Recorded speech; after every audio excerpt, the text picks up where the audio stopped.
Hello, guys, and welcome to another episode of the Prodigal Crossroads. Right? Is that Yeah, right? that's right. We are gonna reverse roles here, and I'm gonna host Tyler and ask him questions and see how this goes. And then maybe I can do it with some other ladies. So it's kind of like a warm up, like getting me used to it, putting me out of my comfort zone, but it'll be all right. It's exactly what we're doing. Okay, so Tyler Moore, everybody. Yep. This. Hello.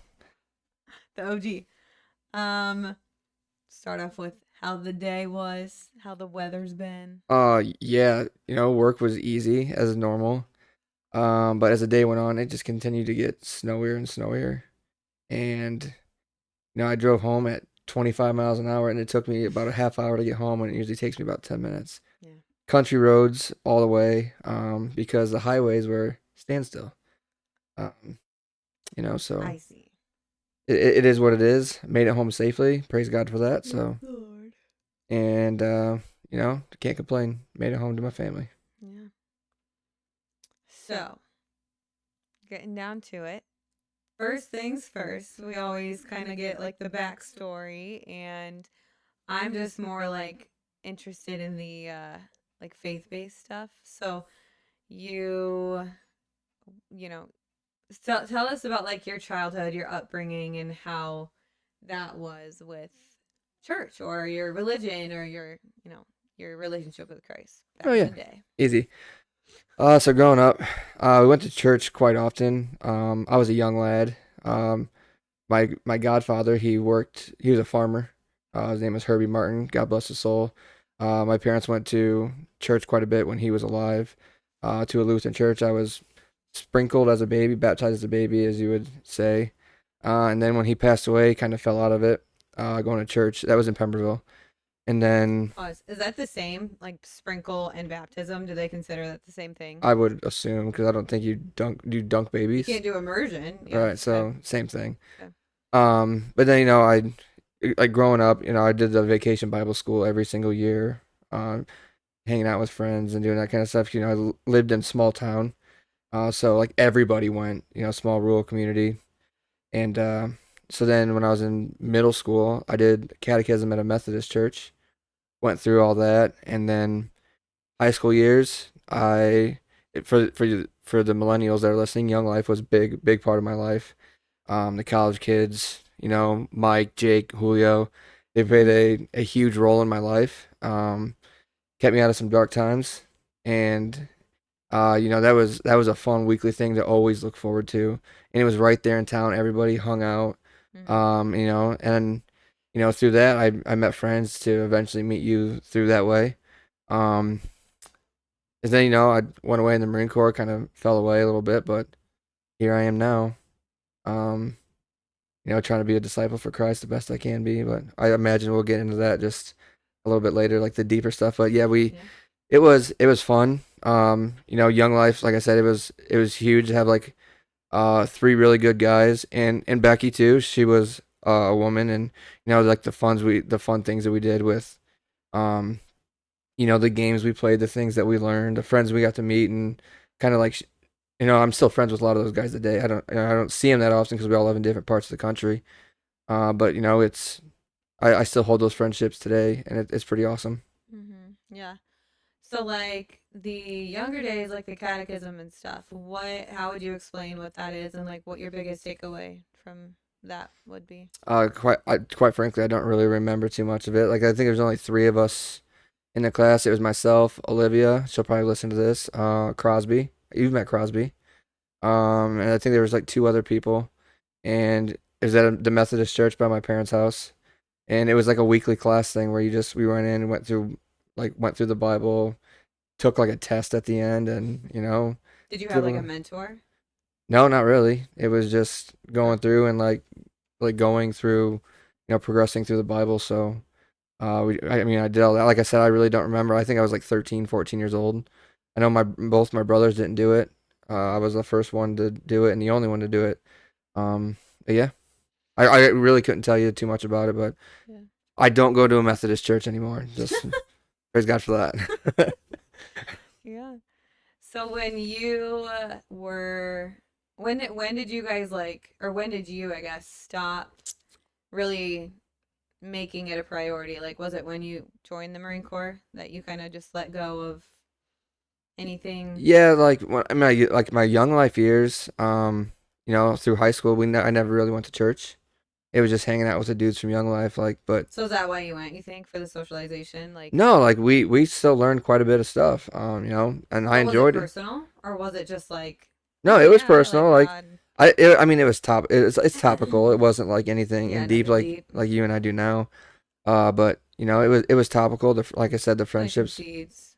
yeah, friendship was awesome and stuff like that. And Mm-hmm. Young Life, I mean, it was basically like where you get like your basis for stuff. Like, even like Yeah. I talk about you going to like catechism. Like I remember going to the Christian concerts in the summer. Like the church that church that I went through They catechism would pay with. for it. Yeah, we'd go and we'd go like see Skillet, POD and stuff like that. We did just like I think it was like 4 or 5 days and we'd go do that. But Nice. um Yeah. yeah, but like nothing that I would really like hold hold fast to. But yeah. Mm. So fast forward to like the Marine Corps days. Do you ever think back and be kind of like set back a little bit? Not set back, but like what do you think if there's ever a moment that you're looking back in hindsight now and like, dang, like that was God or like do you have any moments where in the Marine Corps like it was God moving but you didn't realize that it was God moving? Like how was your relationship too like with God back then and in your Marine Corps days? Yeah, I'd still say it was like topical. It wasn't anything deep. Um, when I went through some tough times in the Marine Corps, but I'd never really we not it. I mean, it was hard to like go to a church on base. It was Did just anybody even in the unit or anything were no. I mean, they not that I know of it. religious? I mean, no. I mean, a lot of us, maybe the married guys, but like all of us that lived in the barracks, we were just we were chilling on the weekends. Wake up, do everything on the weekends together. I mean, you know the drill. Mm, But then, you and I got married, and I think we tried a you church like tried. once or twice Yeah. when you moved down there, and we just it really Mm, didn't like take off or anything like that. But I could say like when I joined the Marine Corps in 2009, I was like, hey, I'm going in to get deployed. Like that's what I wanted to do, and I go 4 years without getting deployed, but my final year, it's like, and it was really testing, especially for you, because it yeah. was like, just over a year left. Hey, let's have a baby. All right, cool. You get pregnant, and then a month later, they're like, hey, do you want to get deployed? And I'm like, yeah, absolutely. Like I didn't consult you or anything. Yep. Like I know that was hard on you, but like that's what I wanted to do, and like by the grace of God, I don't want to say you didn't care, because you obviously cared, but you were like I didn't happy. hold it against Yeah, you. you didn't hold it against me. You were like happy for me, because that's what I signed up to do, and I finally get to do it after 4 long years of waiting, and for it to be in my final year, and then get them allowing me to come home for those 2 weeks and come back, and then taking my separations class there, and only coming back for like what 3 weeks and then separating. Yeah, it was That quick. was really cool, but I did get the chance to deploy like I wanted to do. And you're talking like 2013, 2014. Too many guys weren't getting deployed anymore. Mm, It was just like special things. So, and I was in a non-deployable unit, but yeah. I got lucky for you know I would say being good at my job. Doing things, going They above. moved you from your unit to a different one. They kind of Yeah, like they handpicked tried me. you. Yeah, they tried it twice. The first one was right after we got married. Yeah. Benghazi happened. You know, um, and they moved me over to 2-2 because 2-2 was going. Remember, it was in 24 hours. I came back. I Yeah. was with Danny Schroeder. I just did a podcast with him last week, so go ahead and listen to it. But I was with him. They called me and said, "Hey, get back to your barracks room. You're getting deployed in 24 hours." So I go back to my barracks room, and my master sergeant comes over with a 6 pack, and Mm. he's like helping me pack my stuff, and he's gonna take me over there, and we get over there, and then it's just like 24 hours passes, 48 hours passes, 72, and then 2 weeks comes, and they're just like, no, you're going back to your unit. But that was That was two a roller two, coaster. and then because I called you on the phone. I was like, hey, I'm leaving in 24 hours, and you're like, wait, what? But then and then 2013, 8th Marines comes around. That's where I deployed with and SP MAGTF. That whole situation, but that was fun getting deployed. And like I think the funniest thing is one of my good friends. I was sleeping in Djibouti at the time. I worked night shift. I was sleeping during the day, and then all of a sudden I hear this, this guy come up and like, "Hey, Moore, wake the up!" Like what? What? And it was TJ Martinez. And if you don't know who TJ Martinez is, he was one of my best friends in high school, and he was with the Air Wing. So I mean, just by like God's chance, we were both deployed to the same. We were both from the same small town, and we were both deployed in different units to the same place at the same exact time. So that was really, and I was incoming and he was outgoing. So that was pretty cool. That's almost like a God thing to see someone you actually know on the other side of the world. But yeah, but like to say like, was it like in depth like I am now? Yeah, no, but I could obviously see like God worked in things in hindsight my life. now, Yeah. like Yeah, I could definitely definitely. see like allowing me to do something that I wanted to do, seeing friends from overseas and then even maintaining like I'm good friends with the unit that I was originally with Com Company, but even the guys I was deployed with, for that year, they're like some of my best friends. And I know if I need them, I can hit them up at any time. So that's one of those things. Like it builds a brotherhood. It's all thanks to him. Yeah, yeah. I think, obviously you've grown a lot in your walk. And I think me, for like, I've been a big part of it, but I think there's always going to be that brotherhood that, like you said, where, sometimes they challenge you or they question you or, they look up to you and you don't even realize it when it's happening.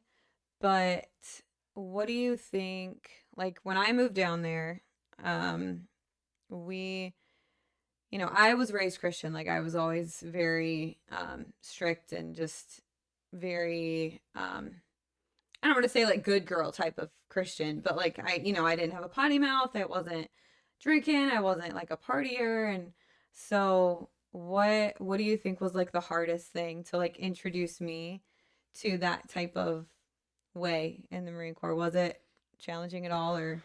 No, I mean a lot of the guys I hung out with, you'd already met because a lot of the times you come down on long weekends. My aunt and uncle, they lived in Charlotte, so we'd go over I'd fly you down and you'd stay for the weekend, and I mean you'd met most of the guys that we were with, so like you knew how they were, Mm-hmm. like they could be party animals on the weekend. Like I know you remember Zink getting blitzed in the pool, and then just like all the other stuff, like the NASCAR races we go to, and the all the crazy things that they did, and like you knew them, and each of them had like their own personality, and it was different to be around each and every single one of them. Like, yeah, I know you remember Ross, you remember Schroeder, you remember DeSantis and Raider. I Yeah. mean, completely different people from one person to the next. So like I think the biggest thing is like it would be a culture shock for you.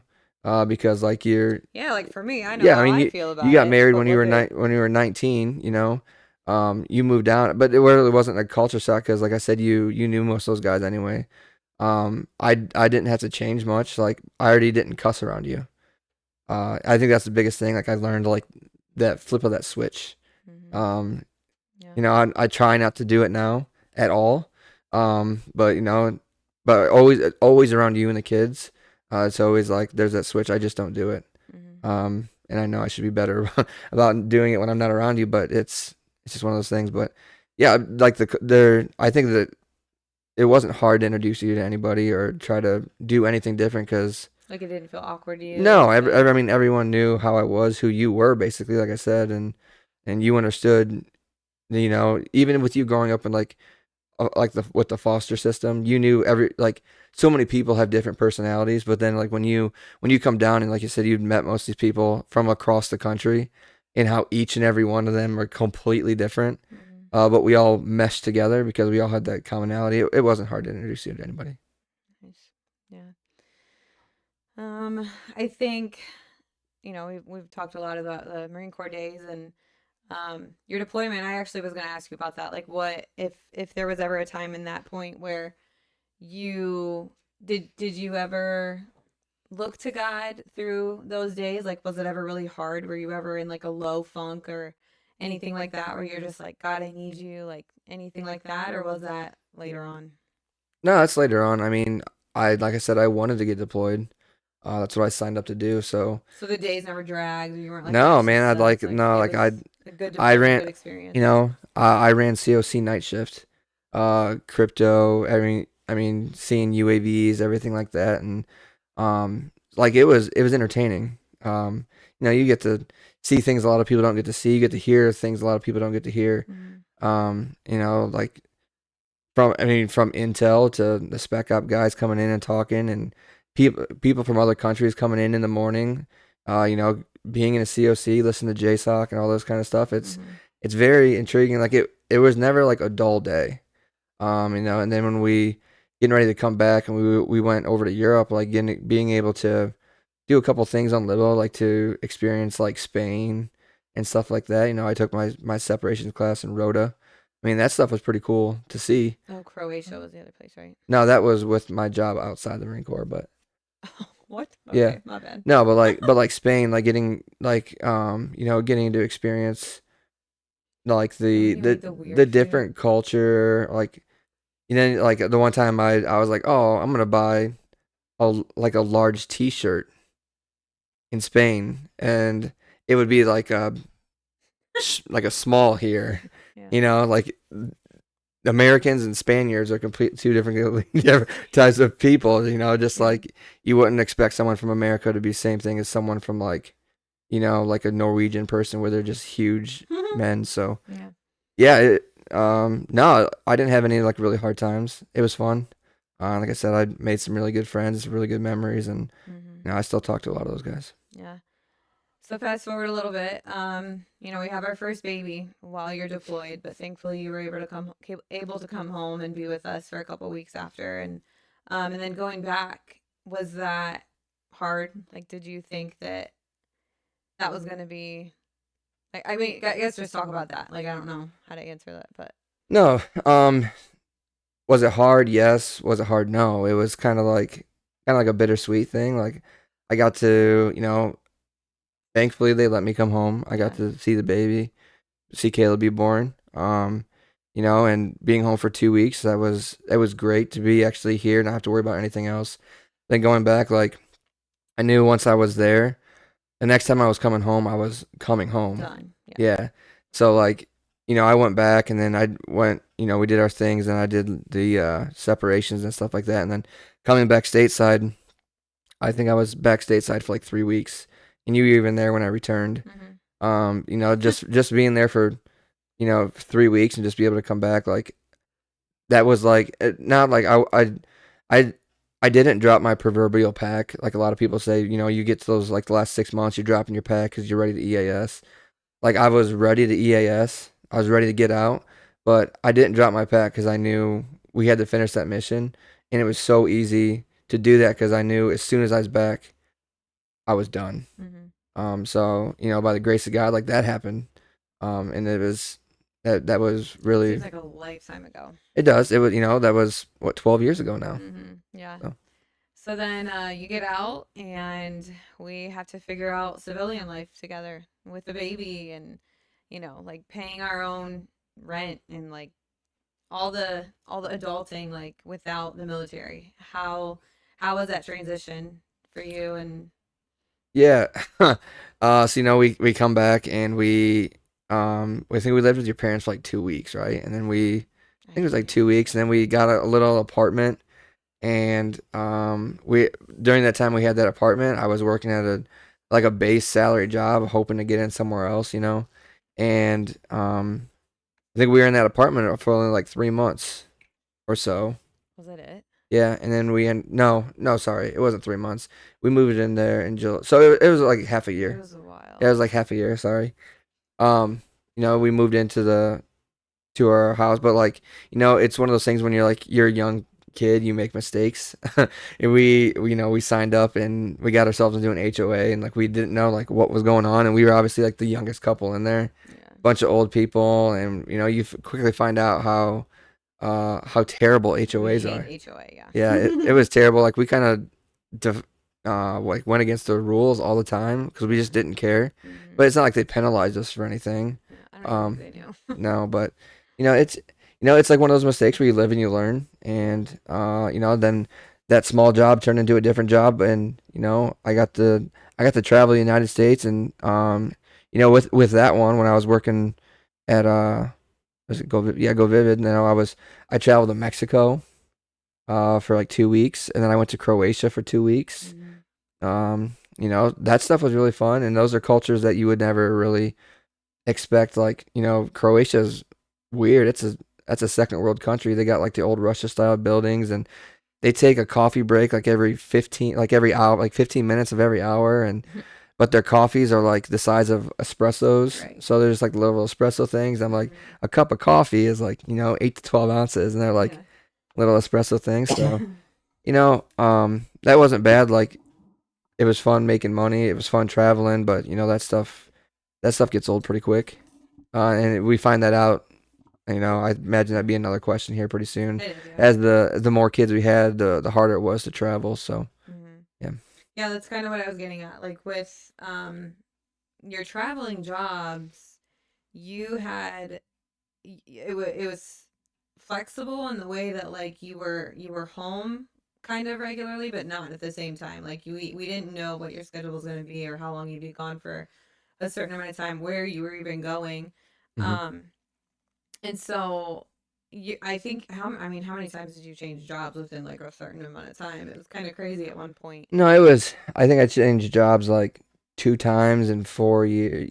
The big ones, yeah.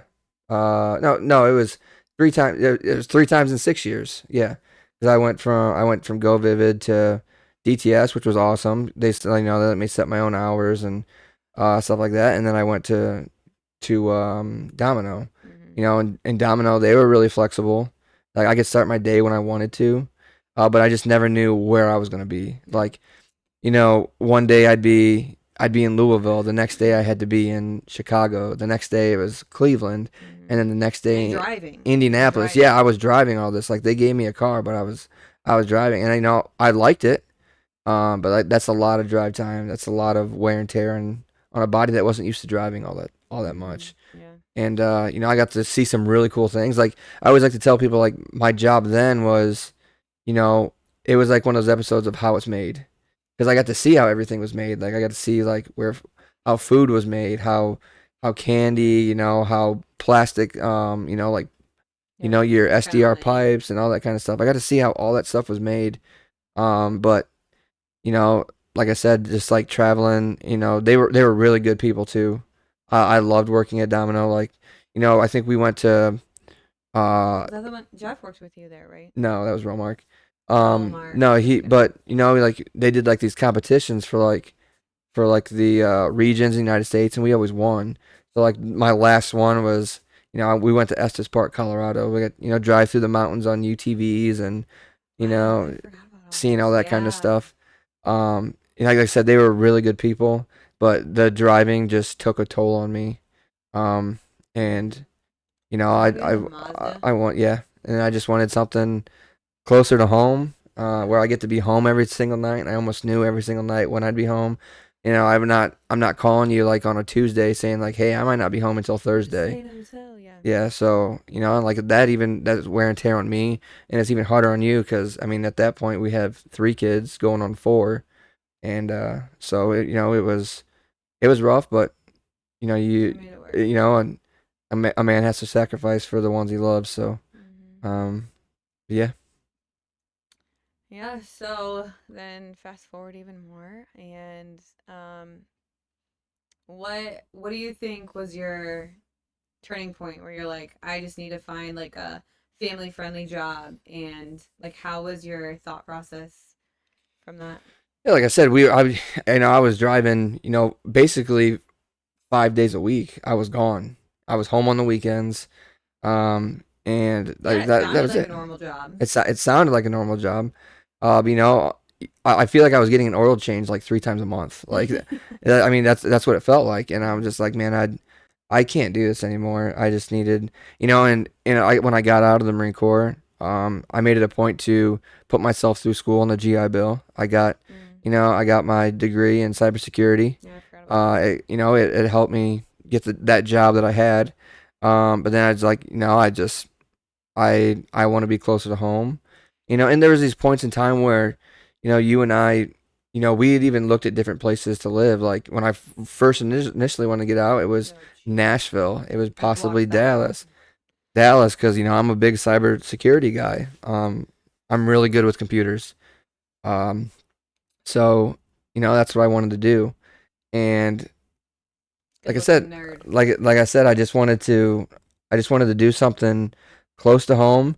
And so I'm applying, still working hard at my other job, but I'm applying, and I'm just like, well, there's this job, and it's sort of something that I've never done before, so I'm just gonna apply.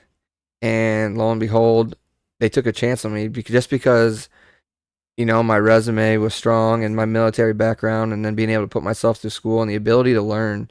They took that chance on me, and I love it. I know you guys love it. The kids Mm-hmm. love it. I mean, just for me to be able to be home every single night, Yeah. and there's a lot of times where I feel like Caleb, Liam, and Holly.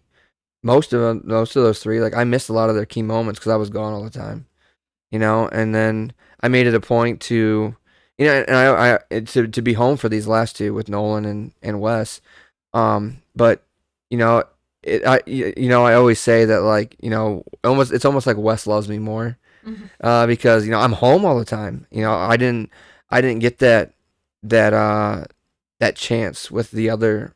I'd say the three bigs. I didn't get that chance because I was out doing stuff. Mm-hmm. But and it's so much fun, so rewarding to to put your faith in God at that point, and just like I said, it was something I'd never done ever, and by the grace of God, they took a chance on me, and I am where I am because of that, and it's been 3 years since then now, and Mm-hmm. it's been awesome. They're an awesome couple. I mean, the work family balance. I think it actually weighs more towards family than anything, Yeah. because I mean even last year, The hospital. like Wes in the hospital, like I'm like, hey, my kids and my kids in the ICU, like NICU even The PICU. PICU, Mm-hmm. and I'm just like, and they're just like, hey, don't worry about it, come back when you're ready, Yeah. They and were just they were amazing. so I like I said, the family time is. Are you crying? No. No, no, but like I said, like the family time over like company time is awesome, and Mm-hmm. especially when it comes to, like summer months. I mean, the kids love it when I'm home for 4 days Yeah. on the weekend. So Yep. Or we yeah, could pop in early and we're like, Dad's home. yep, It's been good. And I think it's also rewarding because you feel valued there. absolutely. And so when you're like honored in that way, even at work, it's like you can see that, you can feel that. So that's been a blessing. So let's talk about um our turning point. I mean, our marriage, we've never really had a hard marriage. It's always been easy. We've had like our ups and downs. I mean, obviously it hasn't been perfect, but um we had our trials where I would try to talk to you about, God and just having a better relationship, a stronger relationship with God. And like, I didn't always see that from you. And I was always like, do you even pray? I was always like, Hmm. I didn't want to come off like I was demeaning or degrading or even putting you down in any way, but that's how you took it and you got defensive. You would kind of come to church with us, but it wasn't always consistent. And um, so how, I guess let's hear your side, your perspective of that, and then kind of like go from that to how it kind of flipped to like I need to find a church and I need to lead. And so a loaded question, but No, it's not loaded. Like it almost stems back to like my time in young life, because it was like it was like a topical level thing. Like, hey, I I know God. It's just like how, and I'm gonna have this conversation with my brother in a couple weeks when we do this podcast. It was almost like I know God. It's like a relationship with him, and like you, it doesn't matter to you, but like the more you, it wasn't almost like you were nagging at me. You were just questioning. You just questioned me, and you have every right to, because now I know. I mean, I know what the Bible says now, and but like the turning point, like we went to a couple different churches, and it was it wasn't like church hurt or anything like that we left these churches. Mm-mm. But it was just like, I'm not feeling it from this pastor. Yeah. Uh, and but like, I don't want to come off like haughty, but I think I have a pretty good sense of like discernment. Mm-hmm. I'm I feel confident in my judgment of people based off of like meeting. And I think that comes from being around so many people my entire life, like my adult life, meeting people from across the country. Yeah. Even so, when I was in the National Guard, like we didn't touch on that, but when I Okay. was in the National Guard, like even from people from the other side of the state, different parts of the state, Mm-hmm. stuff like that. So, it wasn't like church. Like I said, it wasn't like church hurt or anything like that. But we ended up finding a good one. Christ Church. Praise God for that. Pastor Doug was huge in my development. Yeah. And he's a really cool guy. He loves I football. think he saw more in you than you ever did before you even realized it too. He did absolutely, and So he like fed into that. yeah, and he was a big buck. He's a big Buckeyes fan. He's a Cowboys fan. He talked to me about all that kinds of stuff, and Yeah. and He can you're see right. more. He did see more into me than I think anybody else ever has. Mm-hmm. And he Seeing pushed your me on it. Like potential. he's seen, like he had me try to lead a class one time, or we'd go to like the men's. I'd go to like the men's study nights, and I'd be the one praying, and like that was completely outside my comfort zone. Yeah. But I would do it, and I think more men need to do that, and then to be able to confront things when they're uncomfortable. And from that point, like we tried redemption at first, and that was when that was right after I switched to the job that I have now. Mm-hmm. And at that point, it wasn't like feasible for us to drive up there because we were just tight on money at that point. Yeah. Um, but then that's when we ended up going to Christ Church, Mm-hmm. and like I said, praise God for Pastor Doug and everything he did for us. Like getting baptized there and that small community that they had there. Some very awesome people, Mm-hmm. and the relationships that we have. I mean, you got Kelsey there and Dylan and Mackenzie and all those people that we're still friends with. And I just seen Doug a couple weeks ago, and and then No I hard feelings. no hard feelings since we switched churches. And Mm-hmm. I went on walks with him on the bike trail, so like catching up with people is no big deal. But when we decided to go back to redemption, it was basically because we wanted more for our family. We wanted to get fed a little bit more. Yeah, and the kids, I think, Yeah, wanted the kids more. ministry at Christ, because it was an older church.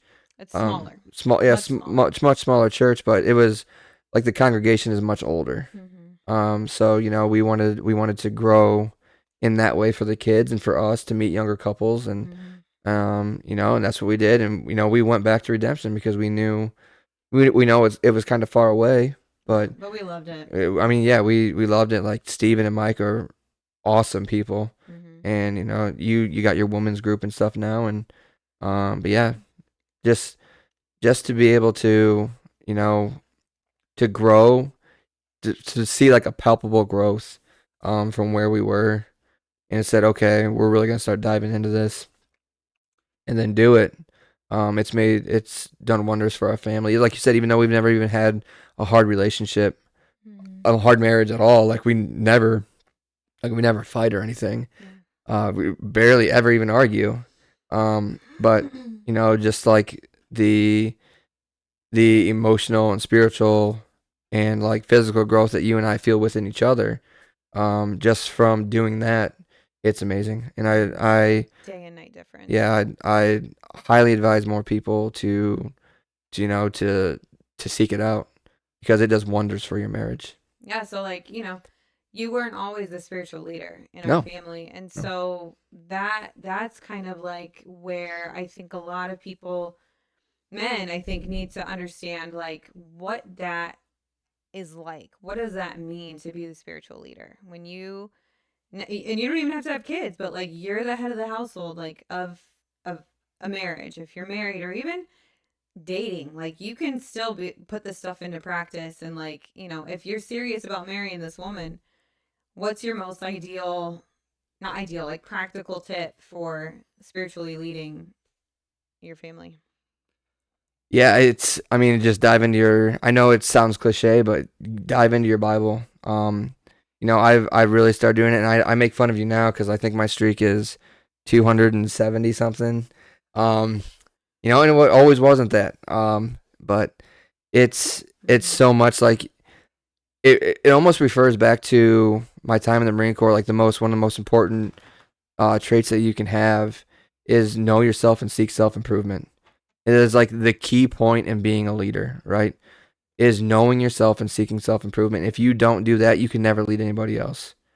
So it's very important that when you find something that you, especially being a spiritual leader, like you want to dive into the Word, you want to know it better than anybody else in your family.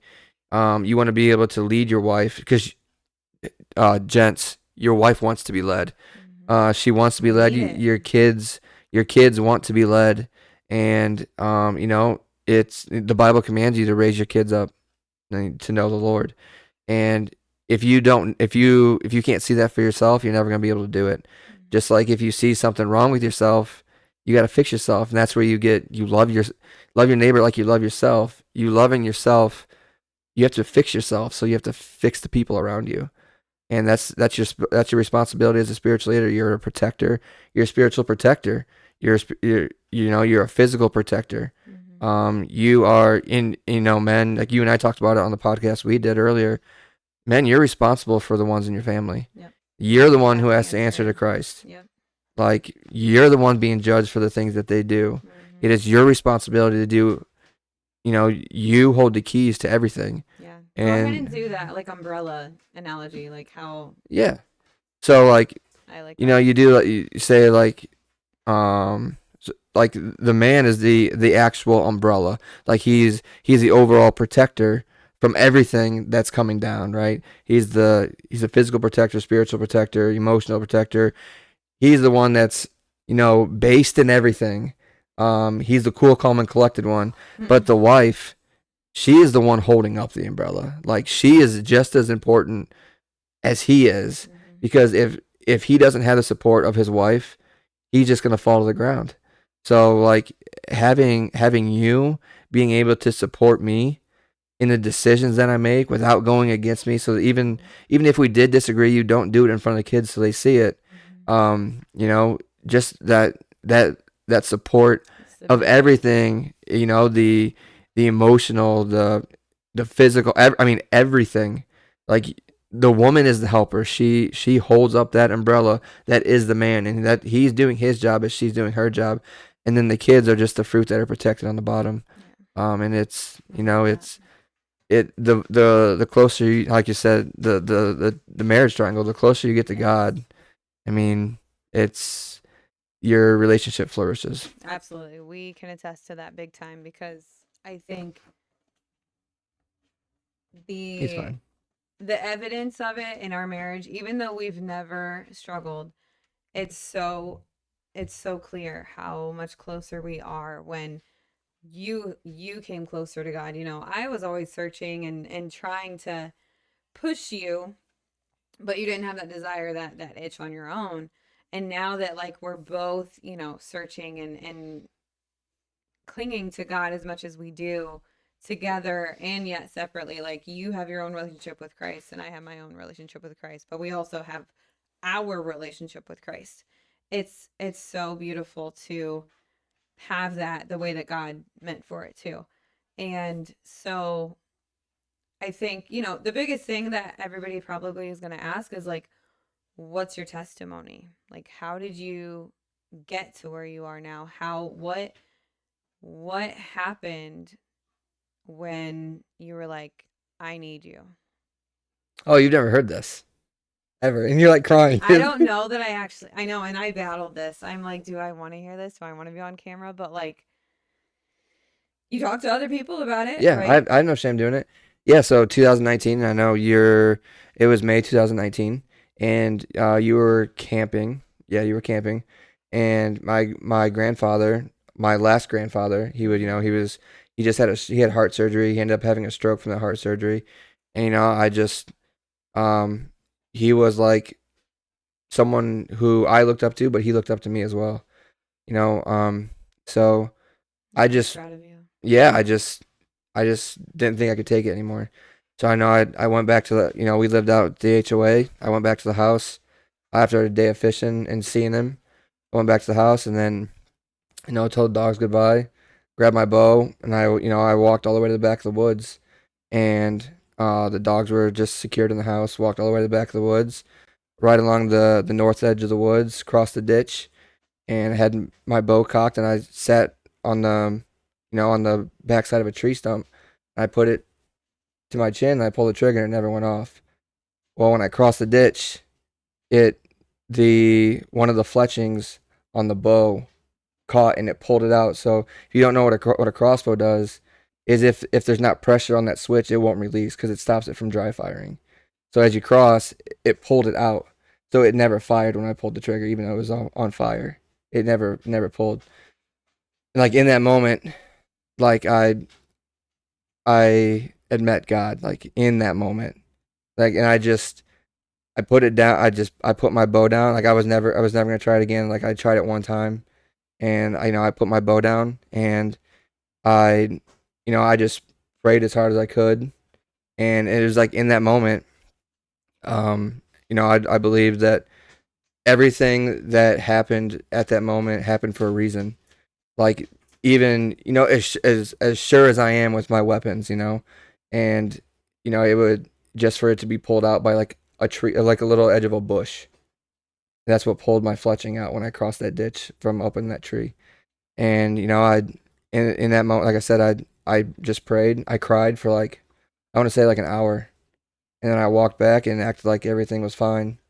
And then that's when I think like a month later, I think you and I like I think I let like everything out to you. I never told you like what actually happened. This is your first time you ever hearing this, and I'm Yeah, seeing you stunning.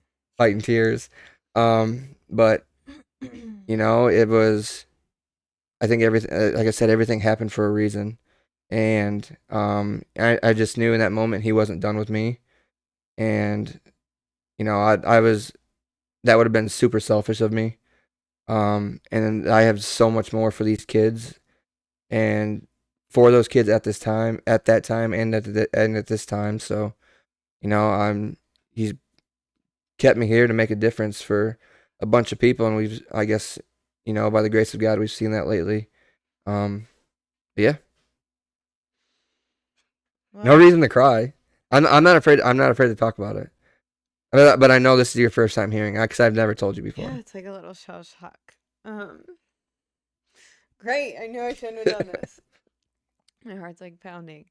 I just, I think, I remember when your grandpa passed, like we would have these heart to hearts, and you would tell me like how much you were struggling and how much you just felt the weight of the world. And Hmm.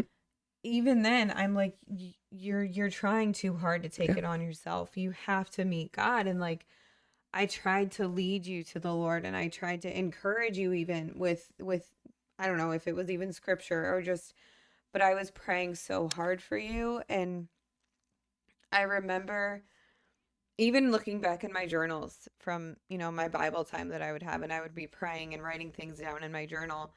I remember just begging God to work within me. And I remember how my prayers changed because I was always praying for you to change this, to see this, to do this. And then my prayers changed from you to me.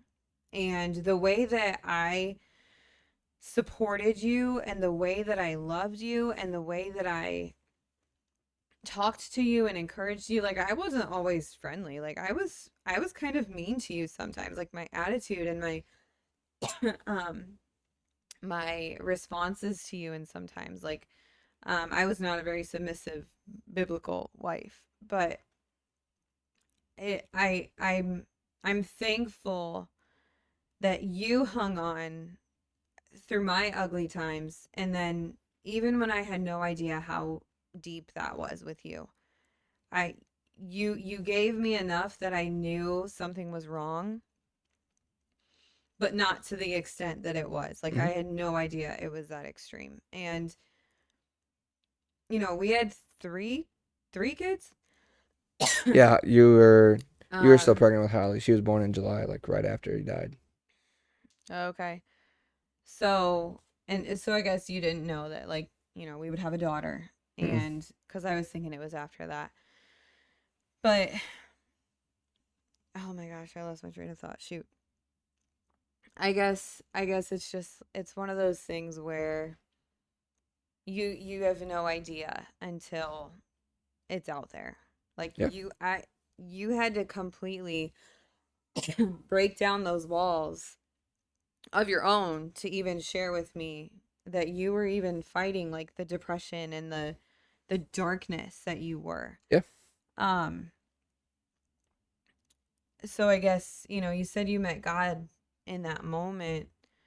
Um moving forward then, how what was the main thing you clung to? Like, when, like, if you got guys that are struggling with depression or even anxiety or just darkness, um what's the one thing that really stood out to you, whether it was like a Bible verse or a devotion or a sermon?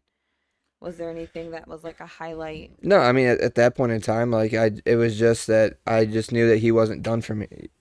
I wasn't done here, and there was so much more that he wanted me to do. And like now, like going back, like recently, I think for 6 years now. Yeah, 6 years, 6 years in a row now. I've been doing the, like the flag football for the Nice. church, and I get to lead. Last year it was 22 young boys, and a girl.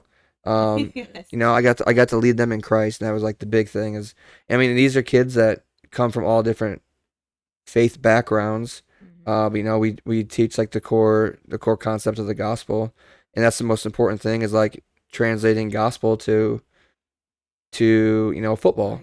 Oh. Yeah, I mean, yeah, football and life. And you talk about teamwork and humility, and pride and how that can be, and like teaching these young kids. And I love, like, obviously we have 5 kids, but I love teaching those young boys and girls when I have them on the team. And I'd say that's my ministry. Like, obviously I have the ministry here in the home, Hmm. but like my ministry is those kids, and I love, and obviously I love football, and I love teaching those kids because it's like bare bones. Kids will listen, even if they're like the Hmm. most troublesome kids, or you think they're gonna be troublesome kids. Like the transformation of them from beginning of season to the end, like Yeah. spiritually, emotionally, and even physically and mentally for those kids. Hmm. I mean, I get them for 1 hour a week for practice, and the 1 hour game on the weekend, and to see those kids change in 12 weeks, Hmm. it's really fun to see. But you know, I I think it's just I think the big thing is to put yourself in a position where you can always potentially make yourself better, where you can always potentially have the potential to lead, especially kids or other young men, or you know whatever it is. Like I tell our kids, you got to get comfortable being uncomfortable, and once you get comfortable being uncomfortable, nothing can stop you. Yeah, you'll thrive. Yeah, you thrive, and you see purpose. It's not this. You're just not dredging it out day after day after day. You see purpose, and every day you wake up and you try to fulfill that purpose. Yeah. No, I love watching you coach. It's always so fun. I think it's hilarious because you're always like, "I'm done coaching." Like, no, you're not. It's always fun to see all the kids, like, truly looking up to you and letting you shine in that way. Um, what do you think is the hardest part of fatherhood or even being a husband?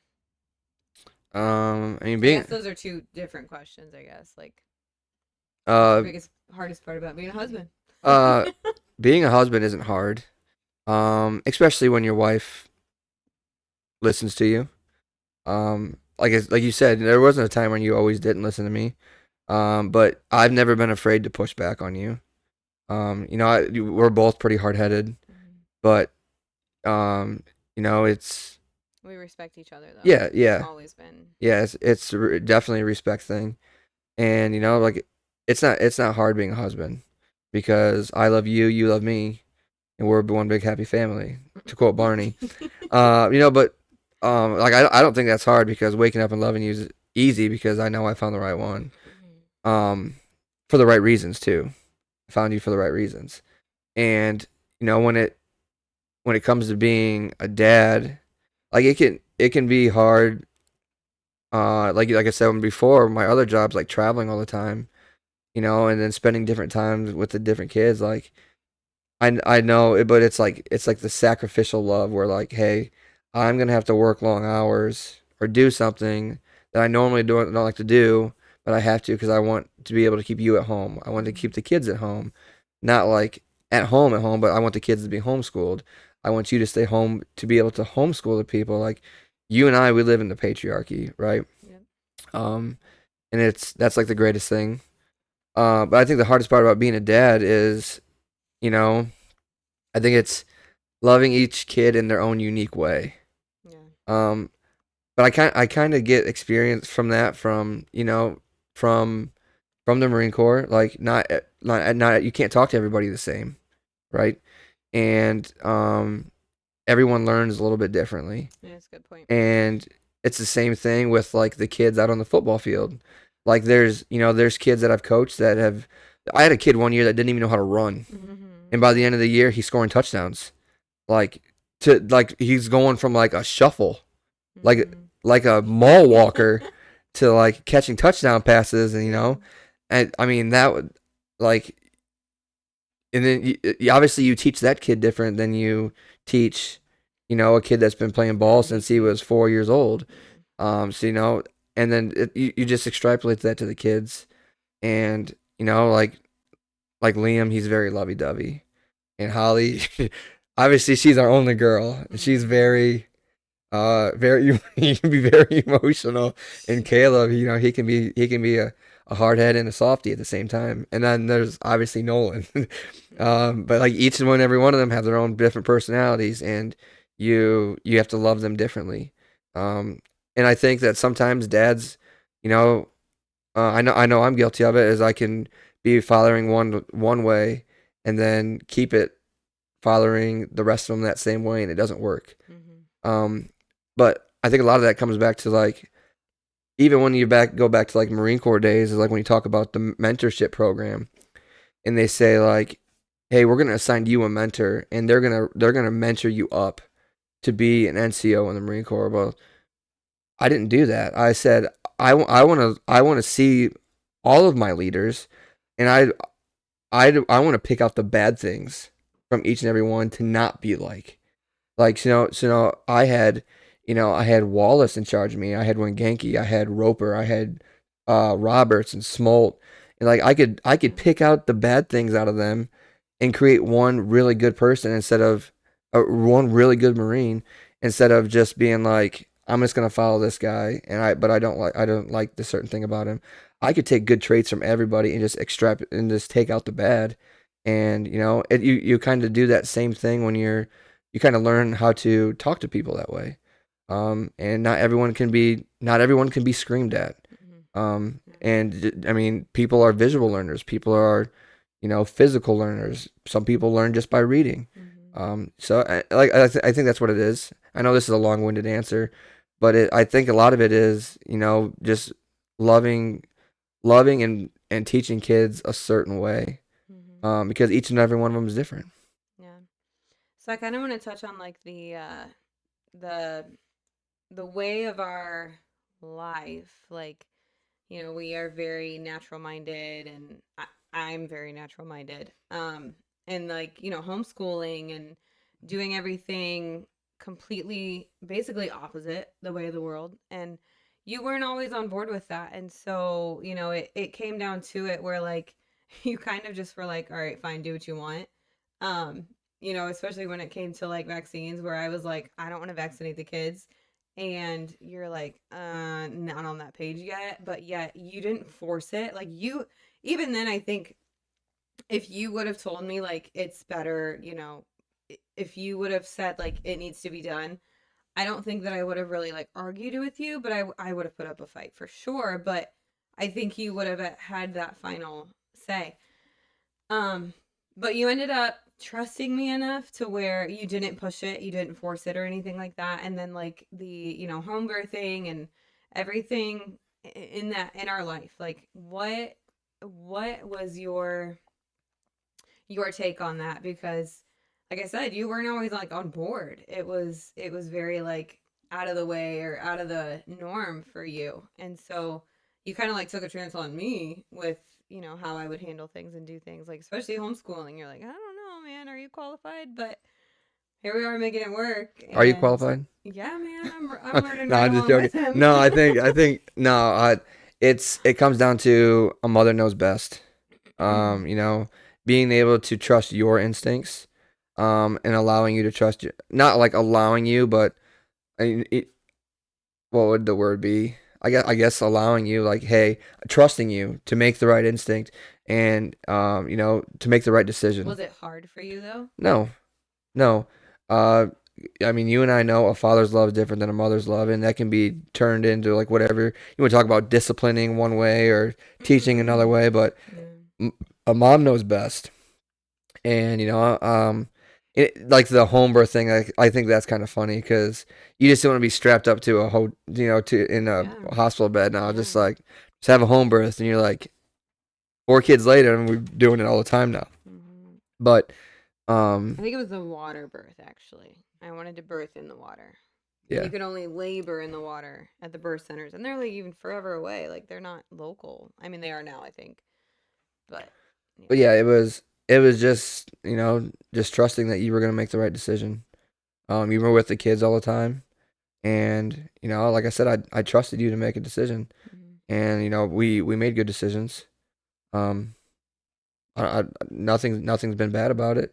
I mean, you stay home, you teach the kids, you do co-ops, you do field trips, you do the kids get to do everything, and Vacation. in the middle of a school week, we get to go on vacation somewhere and Yeah. don't. Like, hey, kids, you're going There's on no falling vacation. behind. No falling behind. But we're going on vacation, but you still got to go do school for like an hour or two. So, Mhm. Yeah. it's fun and it's rewarding, and it's just something you have to trust your wife with because she's gonna know what's best for those kids.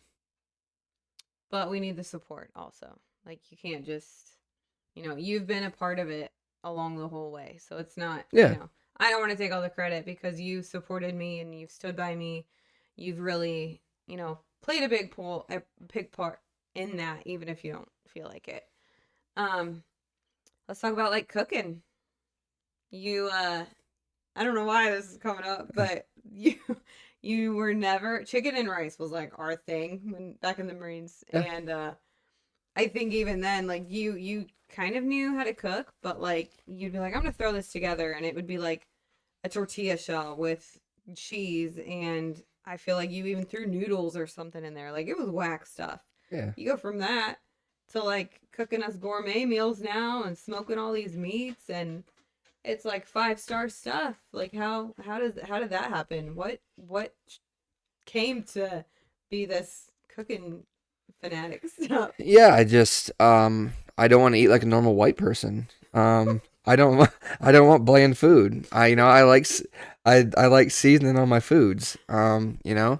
So I I don't one of your favorite things to do is just do a skillet meal. Like you don't know what to do, you're gonna throw like meat, rice, and peas into Yes, into a cast iron. lovely. And that's not my thing. Like give me, I'm gonna But your make kids love it. right. But I'm gonna make like a 6 cheese mac and cheese with some like smoked brisket, and lay it on top with some bacon bits or something like that, and you know that meme where it's Chives for the like your poor. husband's food always looks a little bit better than your wife's food. That's exactly what it is. And it's funny now because and it's just because I took it on because you were busy a lot. You got 5 kids.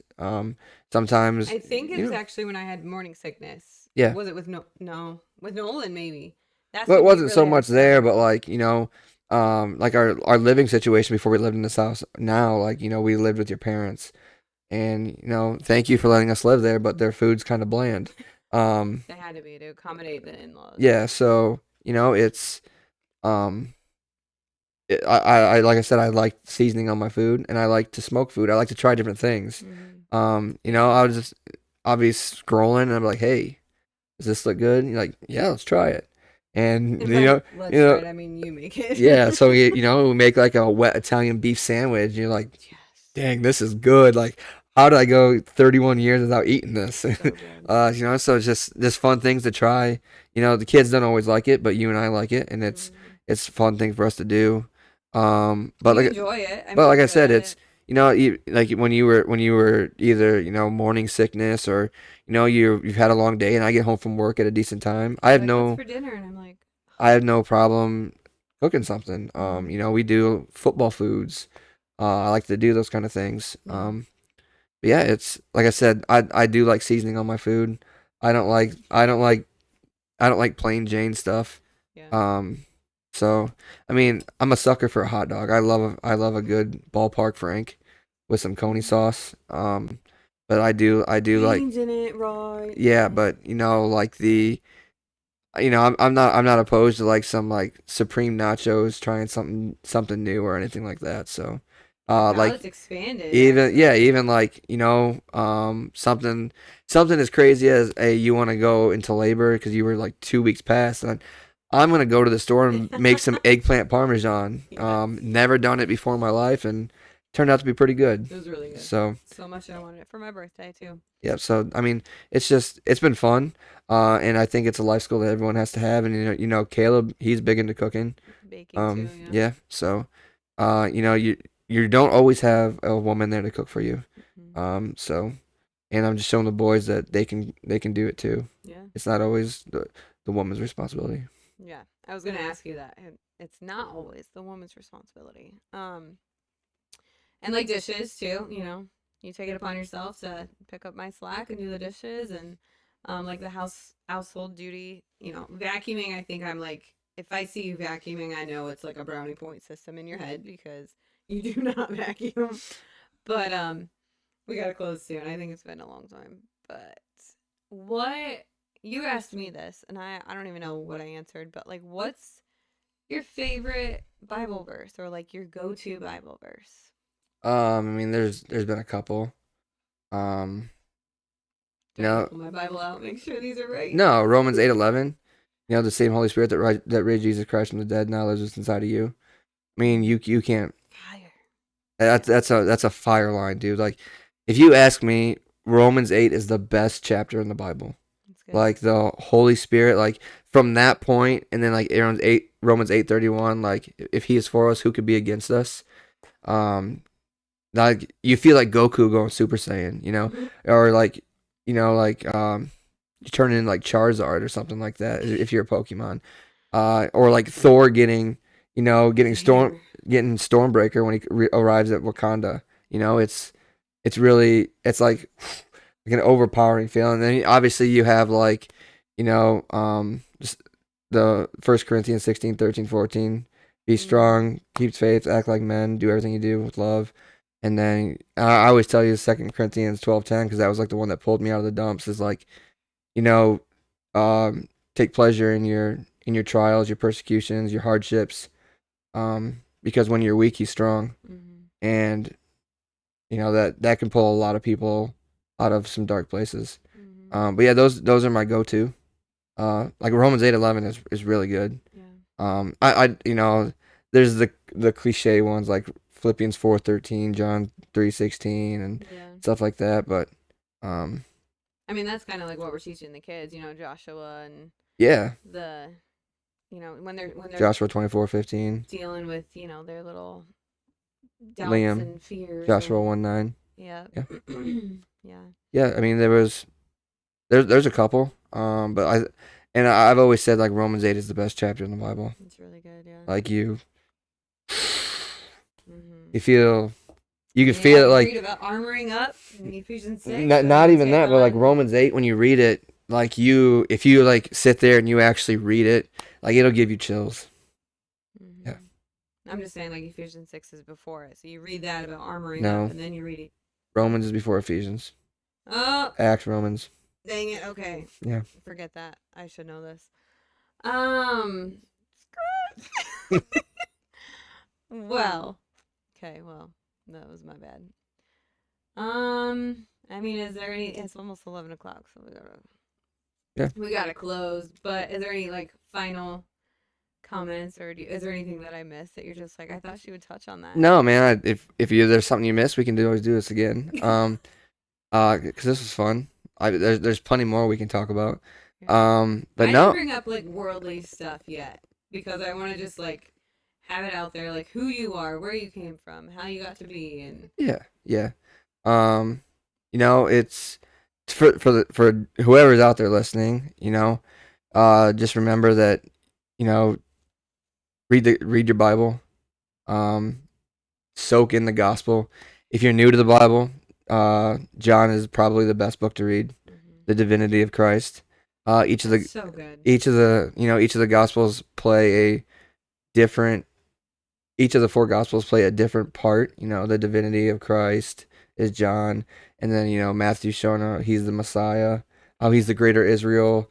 And when you get past that and you get through the history of Acts, and when you get to like Romans, Ephesians, Hebrews, you're like you're armored up, and then you get to like First John when you're just like these people are antichrist, like you go back to I think it's Second Kings where you have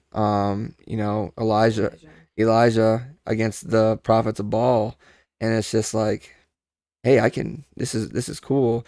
But men out there getting the word, like your life depends on it because it does. Your eternity depends on it. Your loved ones, they depend on it. And like I said, your woman, she wants to be fed, she wants to be nurtured, she wants to be loved. And the biggest thing you can do is give a sacrificial love. And that's reciprocated from him and from her. So I think that's it for today. Yeah, and all in. All in, all the time. Yeah, well, Well, this is fun. yep. Thanks for listening. That was episode 3, and peace.